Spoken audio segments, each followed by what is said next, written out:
a special guest with me today, Amy Mellon. So Amy and I are Facebook friends. This is actually the first time we met in person, but like I feel like we've been friends for a while because people have been like linking me to you for a while. So most people that are in the Maryland medical scene have probably heard of Amy because she's pretty popular over there. And she's going to be showing us how to make candy today. But before we get started on that, I did want to acknowledge that today is the anniversary of 9/11. So if you lost somebody in, that tragedy, our hearts are with you. Also, everybody, please be aware of the hurricane that is coming through. Florence is expected to hit the Carolinas, Virginia. Even though it's not supposed to directly hit D.C. as of right now, all of the articles that meteorologists and other people have written talked about how we've been so saturated with rain this year that the roots for trees are not secured in the ground. Expect potential flooding. I know just from this last weekend, there's still flooding, mild flooding in my backyard and in the alley behind my house. So especially people that live near trees, in Southeast, please be aware. Move your cars if you need to. People up in Maryland, please be aware of the water there.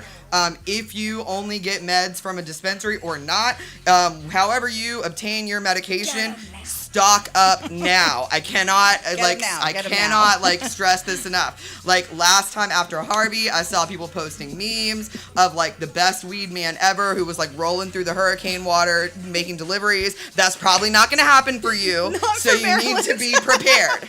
So go get your medication now.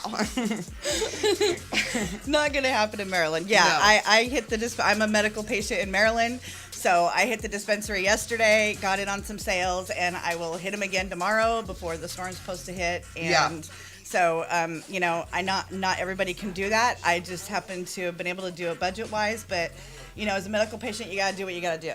Yeah, and if you are in need of anything that you don't have resources to get, please reach out to me on Facebook, and I will see if I can locate some resources for you to help get you through the storm. Yeah. Because there is a community of people that want to help you.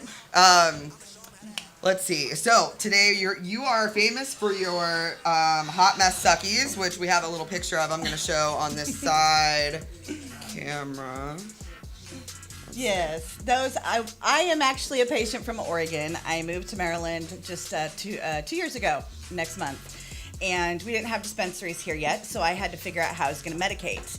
And so pretty much out of necessity, I started making more and more medibles. And one thing that worked for getting off of my opiates and my other pharmaceuticals back in Oregon was a hard candy. And so I didn't have that accessible to me here. So I had to start figuring it out on my own. And this is the first recipe that I started with. The one that I do now for my patients that are strictly CBD. Those are called my hot mess suckies. I do make them for myself with THC as a medical patient, and I am a caregiver, so I can make meds for other folks too legally. But for everybody else, they are organic and they're all vegan, gluten-free, dye-free, preservative-free. I figured if I'm going to have to eat candy, I better eat the healthiest candy I can. Now, the reason I'm not making that one for you is because that's my little baby. But I also don't want you to waste the money on the organic ingredients to begin with. Right. When you are learning how to make medibles and especially topicals candy. And oil, especially candy, it's best to get your recipe down first before you ever add any CBD or any kind of cannabis or hemp or any of your meds. Start with the cheap stuff, which is what I'm doing today.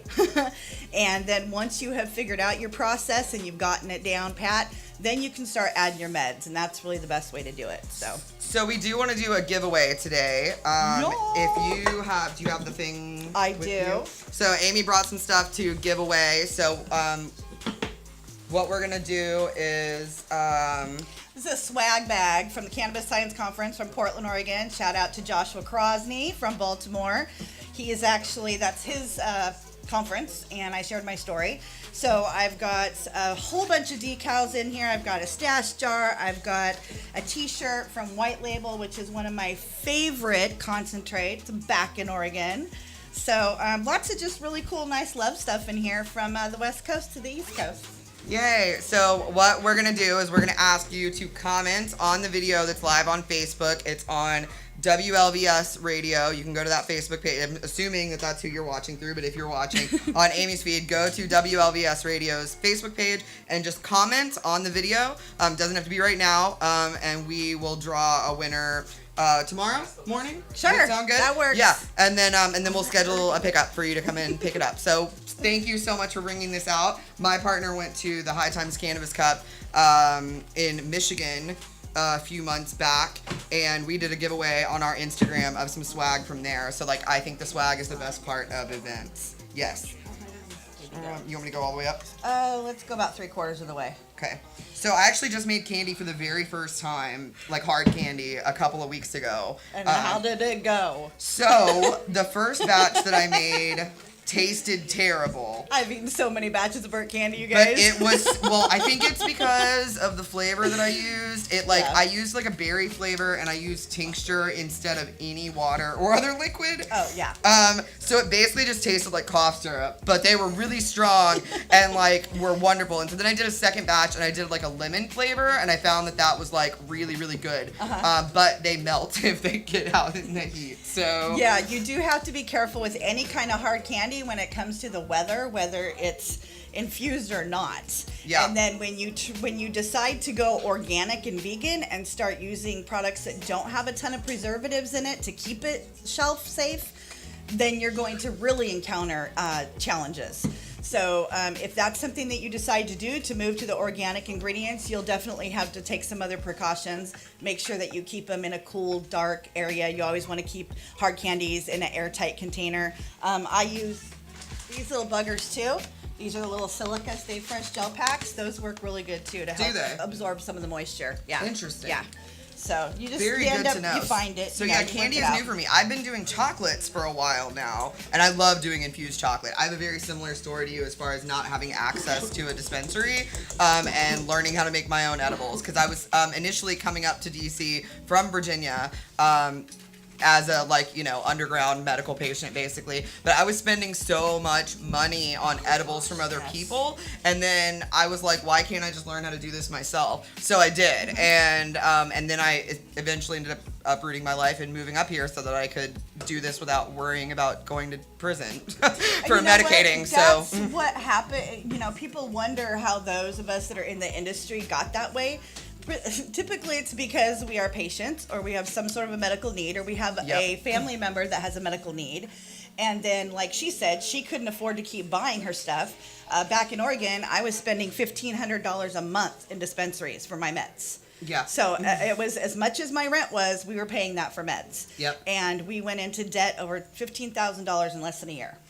And we're still paying on those debts. And so that's what led me to start really sharing the medibles and the oil that I make. I make my own FECO full extract cannabis oil at home, my own infused coconut oil, and my own capsules, that sort of thing, because it isn't cheap, and insurance doesn't cover it. And you know what? The only way I learned how to do this was to start learning from the canna warriors back in Oregon that have been doing it in their back bedrooms and garages and everything for decades, Yep. My original butter recipe that worked really well before I got an Ardent and a Magic Butter and all that was the Captain's Method.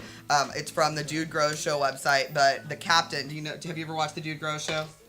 I think I have. You're going to find this out with my memory. Yeah, no, I also have really terrible memory, but the Captain is a really old head stoner, so that was definitely the most potent oil that I had made up until I got my Ardent and Magic Butter. So if you're looking for a really easy method, or not necessarily easy, but easier than some of them are and very effective, Google the Captain's Method for oil. But also, I know Amy teaches classes, right? Yep. And then also I work with Elevated Roots Academy. I'm a partner there. So, and we have our open house at the last week of September. So is registration week. So if you are interested in learning how to make some of these things for yourself so that you don't have to buy them from people anymore, go follow Canna Ladies, right? You can follow Canna Ladies. If you're in Maryland, that's a really great resource. Canna Ladies with the K. Yep. Or search One Beautiful Hot Mess. All ran together. That's how you can find me. I have a shirt. I have a shirt that I've had for 5 years that says beautiful, or I'm a beautiful mess, and I actually like meant to take a picture with it and tag you the other day because I was like, oh, Amy would love this. I got it from Torrid like, I don't know, 6-7 years ago or something, and it's one of the few shirts I still have around. But okay, so what have we done so far? So what we have done so far is I have put in here 3/4 cup of sugar, just fine granulated sugar. Okay. And then I added 1 tablespoon of unrefined organic coconut oil. And normally I would melt my coconut oil in a hot water bath, and I would add my oil as far as whether it's my full extract cannabis oil, which a lot of people know as RSO over here. Yep. We're trying to get y'all to be using the right I call it terms. FICO because I actually I even went on a little rant in my class. I did a class about processing cannabis, and we were talking about it, and I kind of went on a little rant about how I'm really tired of people calling FICO RSO because they're two different things. It doesn't tell, and it also does not tell you exactly what it is. If you are not in the industry and you don't know who Rick Simpson is, how do you know what RSO means? It doesn't tell you exactly what it is. FECO or FICO, FECO, full extract cannabis oil, that's exactly what it is, so. Right. So for those who are interested, I have a video on my YouTube channel at Cannabis DC where I talk about tincture and FICO, all these different methods of consumption basically. So if you go to YouTube and look up our channel at Cannabis DC, there's a video titled Q&A, all about tincture and topical, I think. Anyway, but if you go look at that, I do a pretty detailed, I'm really stoned during that whole video, so don't mind me. But I do a pretty detailed explanation of the difference between different kinds of medicine. So I think that's one of the problems is that new people who are interested in medical cannabis, they get so overwhelmed with the amount of things that people talk about. I sometimes feel like once you have knowledge, it's almost like you overshare that knowledge to the point where it can scare people off. I did in the beginning because I was just so overzealous about sharing my story and how cannabis had healed me so quickly. For those of you that don't know, I was on over 40 pills a day. I didn't start cannabis until 2014. I was your good girl. No partying, no drugs, no alcohol, no nothing. Didn't get drunk till I was 41 in 2010. So when the legal meds I was on for over 10 years made me black out while driving at the wheel and almost kill my family, that's when I decided I was done with the pharmaceuticals. Found cannabis in Oregon, and that's what led me to plant healing. Happened very fast. Within 2 months, I reversed my type 2 diabetes. Within 3 months, all my pain meds were gone. 6 months, the benzodiazepine Effexor was gone. And in less than a year, I dropped over 100 pounds.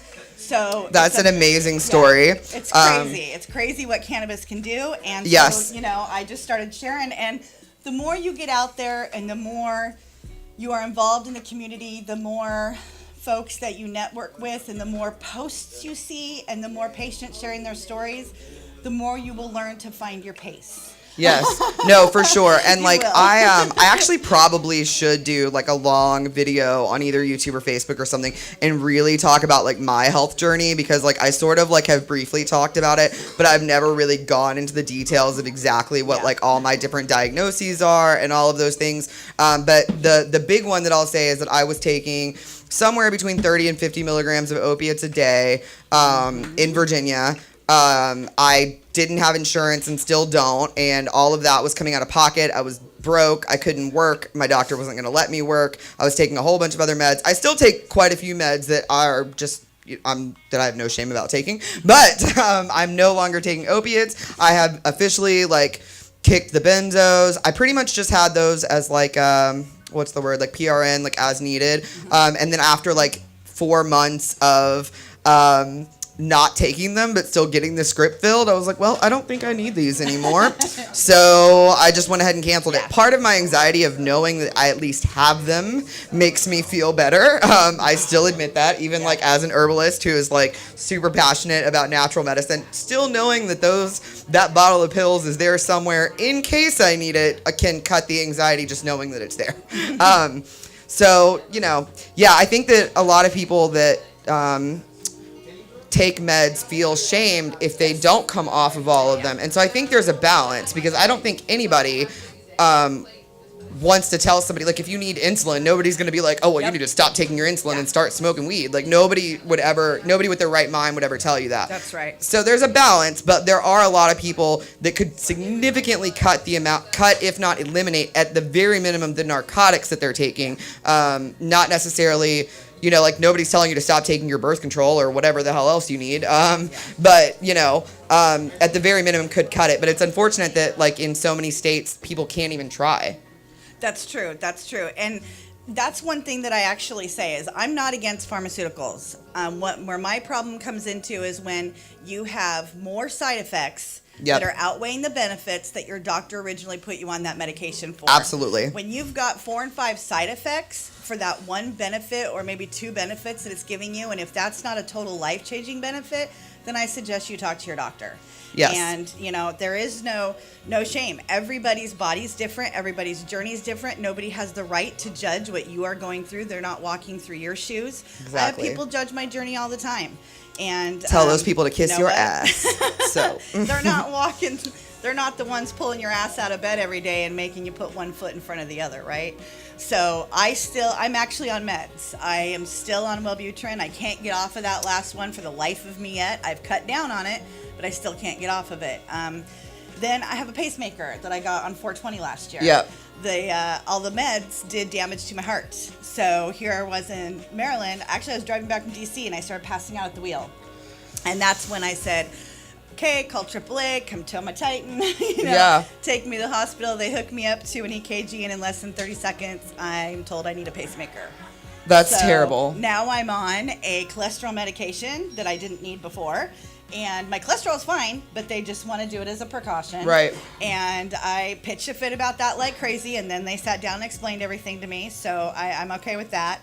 And then I'm on a beta blocker. It's only a half a pill, but I tell you, when I don't take those 3 pills, I am no good for nobody. I can literally feel it in my heart, too. Okay, so I take an antidepressant. I take Celexa. I think that's the one that I take. And then I've switched a lot, but I think that's the one that I've been on for the longest time now. And then I also take Buspar, which is for anxiety, but it's not a narcotic. And then I take an NSAID every day. I have cut my NSAID use in half. I long-term would love to be off of my NSAID, and I keep telling myself every day, oh, I don't really need this thing, right? And then let me forget it one day, and I remember real quick why I need that NSAID. So I've cut it in half. Long-term, it's not good for you, like as far as like stomach issues and liver and things. I was on it for about 8 years straight. Voltaren is the one that I take. But like I do need it, and that's just, and I've accepted that. Like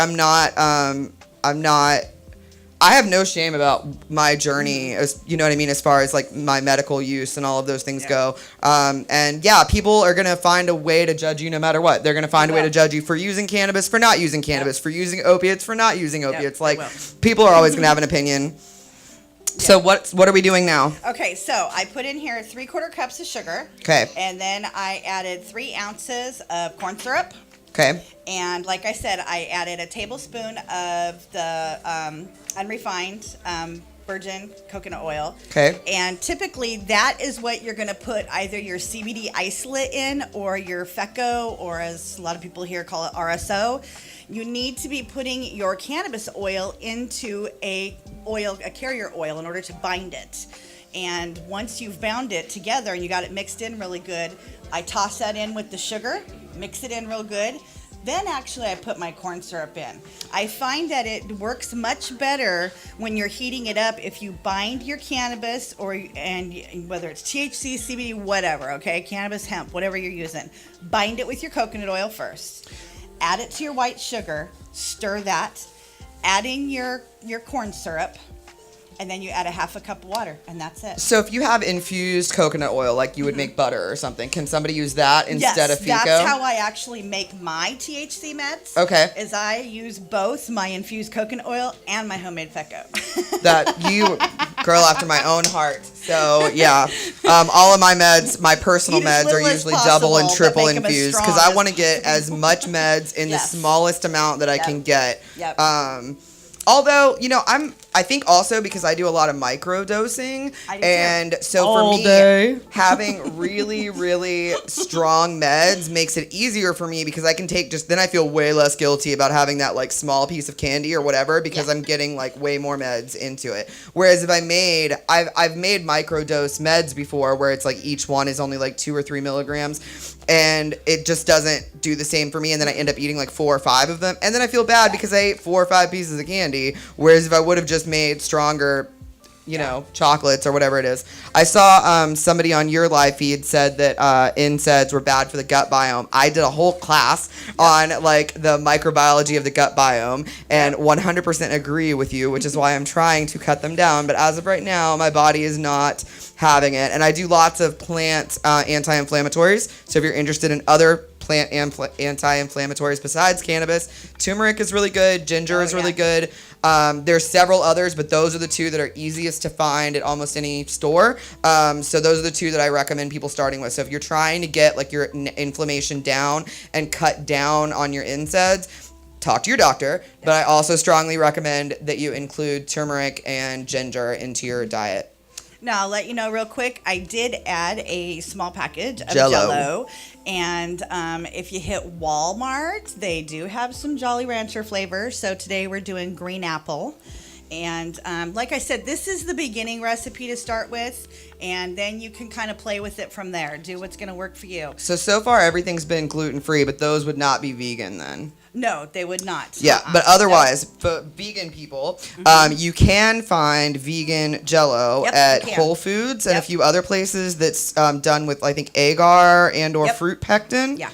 So that's what you would want to go for. So if you're a vegan and you're watching and you want to make this recipe, just go find some vegan Jell-O. I'm pretty sure Amazon also has it. Now, once you start to Smells get really your good though. once you start to get your actual process down and actually how long to let it cook and how to pour it out and break it up and the whole bit. Once you're feeling comfortable with it, then I suggest trying to experiment a little bit. You know, try different Jell-Os. If you don't want to do Jell-O and you want to get more away from some of the extra sugar, then turn to extracts. And that's what I use in my hot mess suckies now that are organic and vegan, is I use fair trade organic vegan extracts, and I make about 20 different gourmet flavors. So have fun. Once you figure out the basics on how to do this, it's like limitless. I mean, that's how I feel about gummies and chocolate. So I have done gummies and that's kind of why I decided I was like, I just got to learn how to make these things because like I'd already done gummies and like I thought that it was so hard. Actually, I remember coming up for one of the very first events in DC, DC Sweet Sensations, if you guys know her. Yeah. So she had the first person that I saw up here that had gummies, and I remember saying, man, I really want to learn how to make gummy bears. And she looked at me and was like, it's not hard. And I had convinced myself that it was so hard until I finally was like, let me use this amazing tool we have called Google, and Googled it and was like, really? This is like all I have to do to make gummies? So I love them. Gummies and chocolate are probably the 2 that I use as far as edibles for me personally. Now, I have people ask why I don't do gummies, and that's because I lost most of my teeth from all those meds. They dry up your saliva. When you don't have the saliva, it's not going to kill the bacteria. So I had beautiful teeth after 5 years of braces, and now I have no molars. So I have to chew everything with my front teeth. $30,000 to get new teeth. Sorry, baby, out of my price range. Oh, I hear you.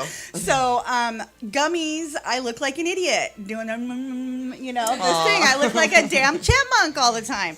So, and it just takes forever to get them down. Not only that, there is an advantage to a hard candy because as you're sucking it, you're going to get it in sublingually. Sublingually, yep. Sure will. You're going to notice, typically I notice within about the first 15 minutes. Now, I have patients with my hot mess suckies that have received a full-blown anxiety attack that's calmed within 7 minutes, and Meniere's disease pain from the ear, shoulder, neck, back that was calmed in 7 minutes, and she was out like a light in 15 minutes. So it just goes to show that everybody's system is different. Absolutely. So my big thing is tincture. Like I'm sure you've heard about Princess Peach tincture. So so because I make herbal tinctures, like I mix other herbs in with it. So that's like, that's one of the things that I use. And that's actually probably my primary medicating is topical balm and tincture. So sublingual use is, for those who don't know, it's when it's going under your tongue, the blood vessels there like absorb the medicine quicker. It's supposed to be the best way to take medicine, but tincture, not even gonna lie, and I've told everybody this, it tastes terrible. And I do not ever recommend most people just putting tincture under their tongue because it tastes bad. So for me, I just add it into my coffee and my juice and my whatever. But absolutely the benefit of the hard candy is being able to get that medicine sublingually, which makes it kick in a lot quicker. But then once it hits your liver and processes through your stomach and your liver, you get a second hit from it in about 90 minutes.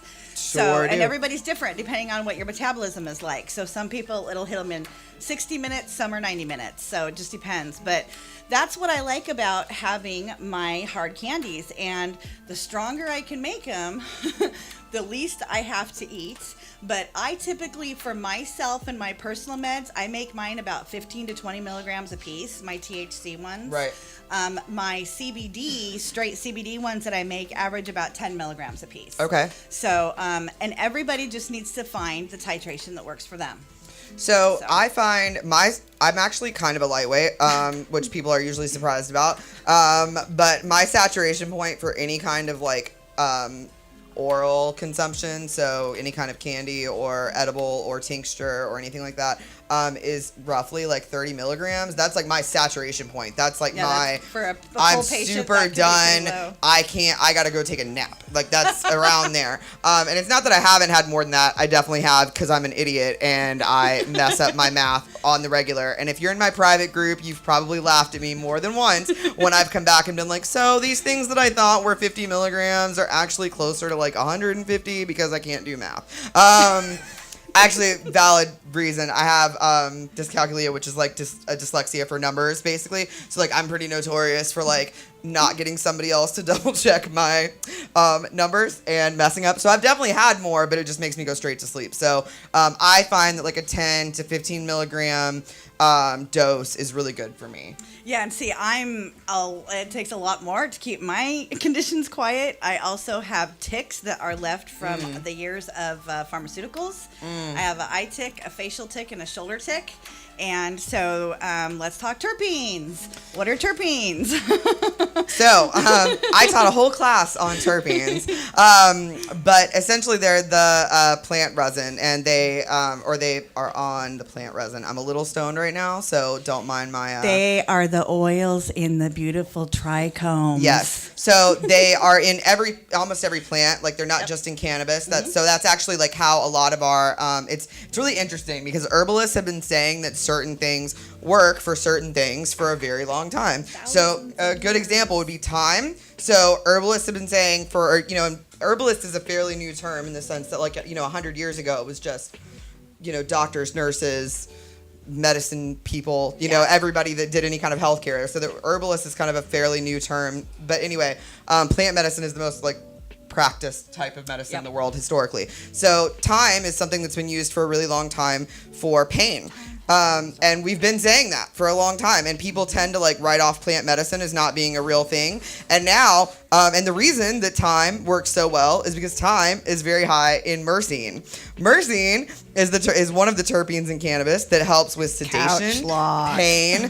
It's most commonly present in indica strains, which is actually why people get that couch lock feeling, is because of the high levels of myrcene. So, and that's in lots of other plants. So if you're, again, interested in studying with other mixing other herbs and plants in with your medicine, look for the terpenes that you need and then find plants that have those terpenes. Now, how do you decide what terpenes are good for you? I've been doing essential oils for about 7 years now on a regular basis. So I use essential oils from all different type of plants on a regular basis. So I had some basic knowledge of terpenes and how they work and how my body's drawn to it. Now, for me, the scent that I'm really drawn to when it comes to candles, cologne, food, things like that, flowers, I'm a real earthy, spicy, hot. I'm really musky, into citrus. Give me a good man smell, you know, that's me.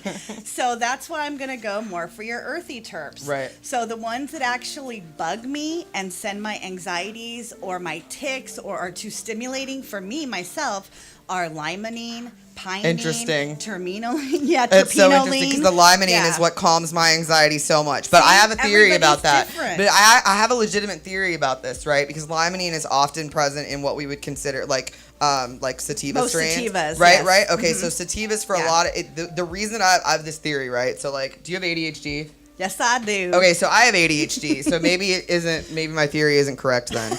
But my theory is that, and maybe it's just not the same for everybody, but my theory has been the reason that sativas work so well for me and limonene specifically works so well is because it acts as a stimulant, and people with ADHD, if you've ever been medically treated for it, you're given essentially a stimulant, you know, like Adderall and Ritalin and all those, they're stimulants, and because the stimulant actually helps your brain calm the fuck down, so my theory is that the stimulant of a sativa and specifically of like limonene helps calm my anxiety down because it helps my brain be able to focus. So I have like focused energy instead of scattered energy. It's like that same concept of folks that get calmed by coffee. I love and coffee. There are people Me, that I'm one really of them right here. Yeah, so that makes sense why Right. limonene does that to you. Right. Now, you see, when I was back in Oregon, when I was getting my oil to begin with in the dispensaries, it was always strain specific. So I didn't know anybody who did cannabis. I didn't know how to do this. So I actually had pain journals that I kept when I was still on all my meds. Tons of those. Yeah, Yep. and so what I did was I was like, how was I going to figure all this out? So when I switched to cannabis, I just switched from writing down about Percocet and gabapentin and OxyContin to writing about Fecco and Girl Scout cookies and Trainwreck and, you know, Granddaddy and, Yeah, you know, so all the other ones. I have a patient who I'm like not gonna like obviously name, but they are friends of mine, and they actually have a whiteboard in their house where they notate how certain strains make them feel. Yep. And that helps them learn how to like get the meds that they need. So keeping any kind of a journal about like how certain strains affect you is a really great way of learning which terpenes may or may not be sensitive for you. I'm very sensitive to myrcene in the sense that like I need even less of like anything with high in myrcene. It Just will hits you make me hard. sleep. Yeah, it makes me sleep, and though I do have insomnia, so I pick those at night. Yeah. But during the day, it makes me 100% non-functional. Yeah. And, you know, that sucks with pain management because it does help with pain. But that's something that I've explained to people a couple times is that the thing is that for the level that I'd have to get to really manage my pain on a flare-up day makes me non-functional. So, okay, so you have a lovely silicone mat. Oh, yeah, let me show you guys. So this is what I use now to pour my candy on. So I used to use cookie sheets. Yeah.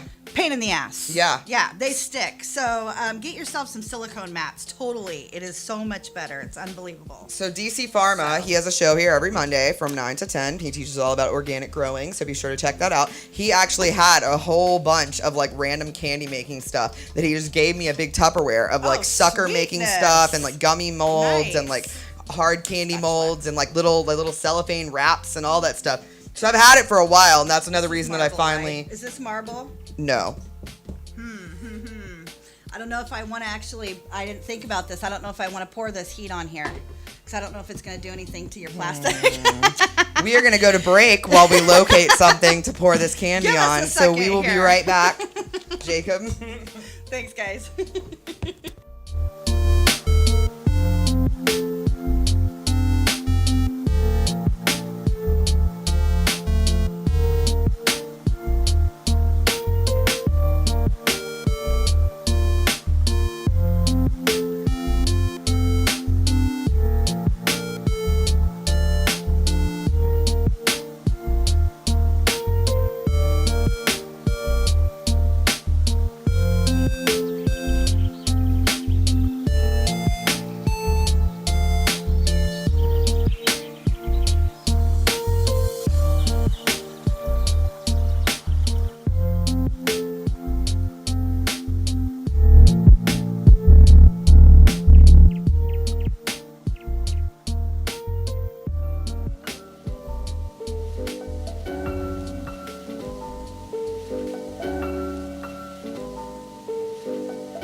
Okay, welcome back. We located a towel to pour it on so that the plastic on here would not potentially get burnt. So now I'm going to take my candy mixture that is hot. You need to get it up to a good 300 degrees in order for your sugar to cure. So you need to make sure you've got yourself a nice candy thermometer, okay? So I don't have an actual candy thermometer, but I have a like thermometer that like has metal on the end that like has a little string that comes out. I think it's for the oven. Does that does that not work? Because Well, that's sure what I use. As long as you're not letting the tip of it rest on the bottom of your pan, because then it's going to actually take your pan heat and not your substance heat. Interesting. So as long as you do that, then you're I perfectly fine. I definitely like set it more on like top, and I think I put something in there to There you like go. lean it Yeah. on. But mine has one of those things where you can like set the like alarm for Oh, yeah. temperature. Yep. So I Yep. actually like set the temperature alarm on it to 300 and then just walked out because I got tired of staring at it. Sweet. Now, with my brain, gosh, I probably forget to go back to the thing. Okay, so I'm just going to take and pour my liquid onto my silicone mat. Okay. I pour it in a square shape because then I like to score mine and break them. So I try and make them as uniform size as possible so that I have dosing. Have you ever used like those silicone candy molds? I have, but because I am disabled with my left hand, Right. which I am using right now, but I have to use it very carefully. You never So have I to hope I justify don't- why you can use something that I don't want you to have a punch you in the disability on. head either. But I'm just saying that there's a lot of people out there like me that have Yes. issues like this. And so you have to figure out how to adapt your life, right? Absolutely. That's what I tell people. And I think So- people think that if you're like, for example, my primary issue is my spine. So I think that people assume that if I'm having a day where I can't walk, that means that like well, are you really, is there really something wrong with you? Because Yeah. you can do that a lot of other days. Like that, most people with a wheelchair don't even use their wheelchair every day. So like a lot of people just have very false notions of what a disability is and what that True. looks like on your day-to-day basis. Very, very true. Okay, So- so it doesn't look as purty as it usually does since I'm not on a good even surface, but you guys get the idea. Right. So this is going to take about 5 to 7 minutes for it to harden enough for you to score it. And what I like to use is an icing spatula. Oh goodness, thank you so It much. didn't leak yet. Yeah. We got it. I like to use an icing spatula once this has gotten to a point that you can touch it with the spatula. Interesting. And it will leave a nice line in it and not melt back together really quickly, then you're good. And Okay. that takes about 5 to 7 minutes. And then I just start putting hash marks all the way across, all the way, up and down, and make myself a checkerboard. And then it takes about 45 minutes to an hour for it to totally cool and cure for you to be able to take and coat it. So I had the little molds that I got from DC Pharma, and so I was able to use those, but some of them were like plastic and not silicone. Ooh, yeah, you gotta use They were a silicone. pain in the ass to Oh, get I them learned out, the like hard to the way. point I that I just- was like sitting there trying to cut them open Oh, to I get the melted the things hell out out. of mine. Oh, you want to Yeah. hear the other thing I did? Yeah, Oh, I'd love to hear about it. This is what happens with my brain. Is I'm thinking, oh, I'm going to use Grandma Alice's pie mats. Why can't I use her pie mat to pour my candy out on? Well, that thing's probably from like 1962 when it's not silicone. Like, Right. what the hell was I thinking? Right. I had a big old melted mess. Oh everywhere. man, and it gets on stuff, and it's so hard to get off if you get it I on just there. picked up the whole damn thing and just threw it in the garbage. And Oh, was like, I "That's it." understand. So, and that's the thing I want to say too is if you end up pulling your candy too soon, and the reason you'll know that is because it's too gooey and it's not hard, then don't freak out, okay? Take and put it back on your pan, put about a half a cup of water in it, break it up into pieces or just shove it all together in a wad, whatever you need to do to get it back in there.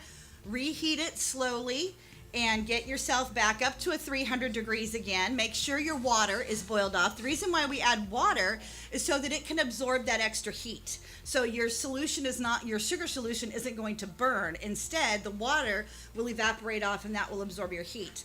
So you still need to put a little bit more water back in there. If you need to remelt it, bring it back to temperature, re-pour it. There you go. Never throw something away the first time unless you have burnt it beyond recognition that you can just not choke it down.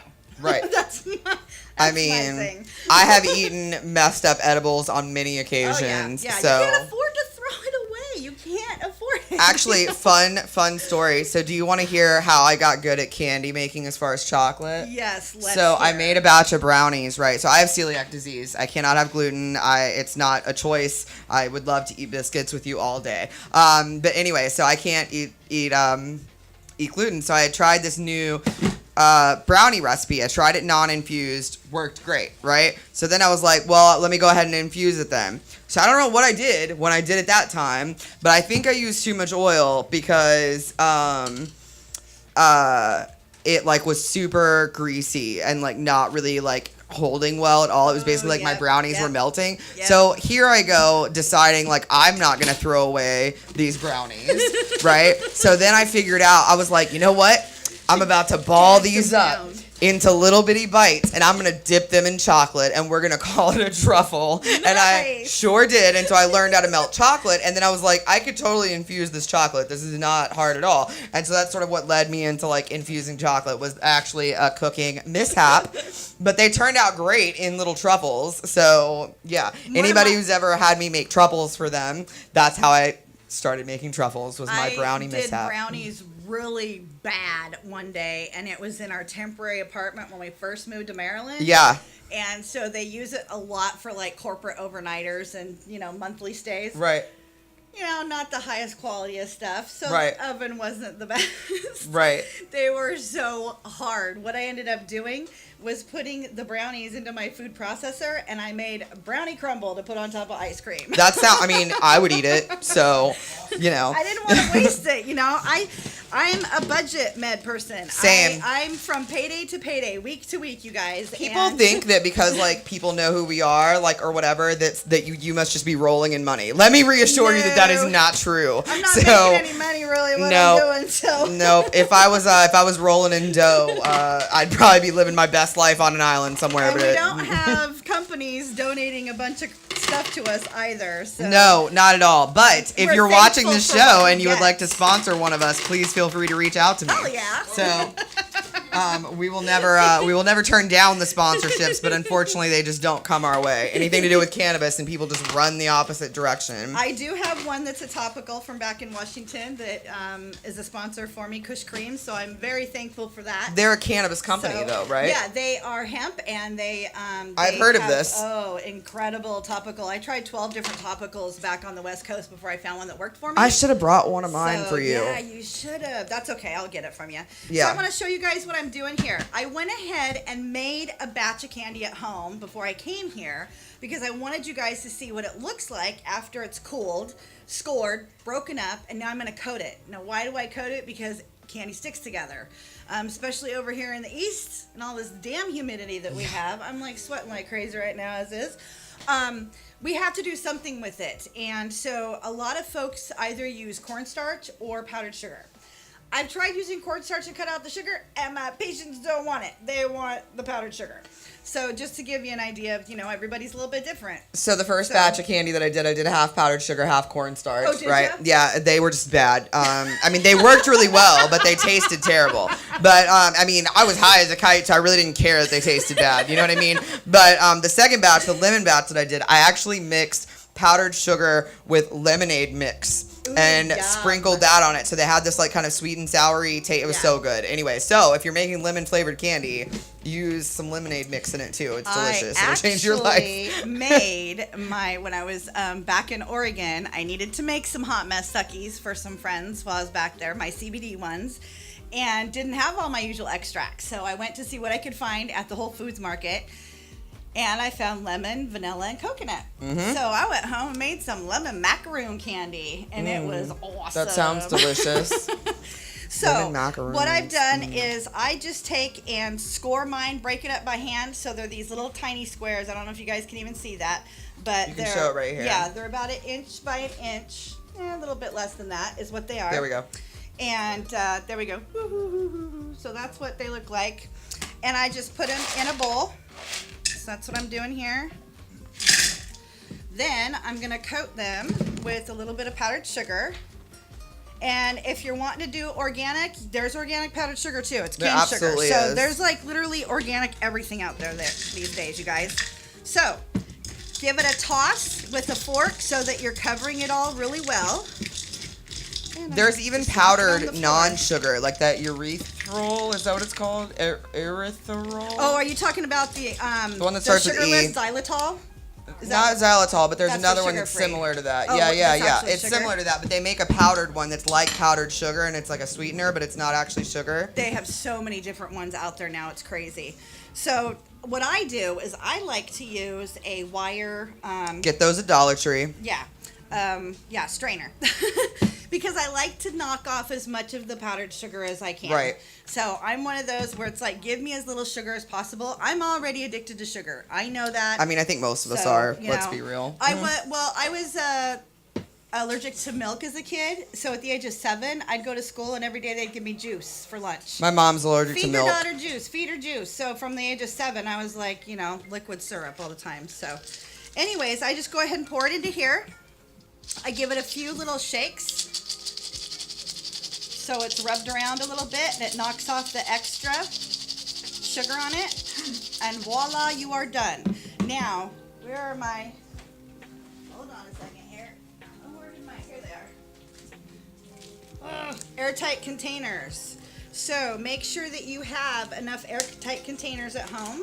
That's what you're going to want to store your candy in. It's best to keep it out of the sunlight, out of the direct heat, in a cool, dry place, kind of like what they say to do with meds and any other kind of cooking supplies. Use the same concept with that, That's pretty much what you want to do. And I just go ahead and store it in my little containers here. Sorry, guys. Where's You're all my good. little... The Stay Fresh pack. There we go. I throw a few of these babies in there, the silica Stay Fresh gel packs, and throw it in the cupboard or drawer. And I just put a handful of it in a little baggie before I leave the house. Yeah. I love That's it. it. Super cool. So thank you so much, Amy, for coming on today. I super appreciate it. Ooh, I need to tell you one more thing. Okay. Remember you mentioned that you had too much oil in your brownies and they got Yes. really goopy? Yes. Okay, that can happen with your candy too. You Okay. need to make sure that you bring it to heat gradually. I usually start my stove, I start it at about a 4. So Okay. it's about a low to medium heat. Bring it up to about 6. At the top, I use about an 8 to a 9. That's where mine tops out at 300 degrees. Okay. If you start to see your oil sitting at the top of your sugar and it's not staying mixed in, you heated it too fast. Okay. And you may not be able to back it down. A lot of times, once you do that, you've gone too far. Just to So let you know. what do you do in that case? Like put it in the freezer? In that case, I turn the heat off right away. I pull it off the heat. I let it sit to the side. And a lot of times that oil will solidify again. Okay. I can put it back on the burner and start it again very low and bring it to temp, and you can try and save it. So Okay. just make sure you're doing it real gradually, slowly, and you'll learn. Well, again, thank you so much for coming on the show. Again, we are doing a giveaway of some lovely swag that Amy Yeah. brought in, so just comment on this video. If you have a suggestion for next week's show, please leave it in the comments, and I will be sure to get back to you. You can follow me on Instagram at CannabisDC. Also, be sure to check out Elevated Roots Academy on Instagram, and you can find Amy on Instagram. At One Beautiful Hot Mess, all words, all put together. Or So be Amy safe Mellon. during the storm. Yep. Do not be stubborn. Go get your water and your candles and your meds and all of that stuff right now. And I will keep all of you in my thoughts. Yep. And thank you so much for watching. See you next Thanks, week. guys. Bye. Bye.